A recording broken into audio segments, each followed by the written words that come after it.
Сегодня сработал Mercedes V250, 2.2 дизель.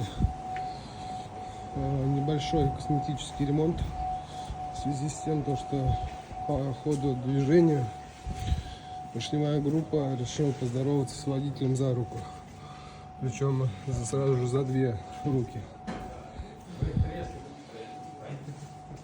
На данный момент идет ресетовка двигателя.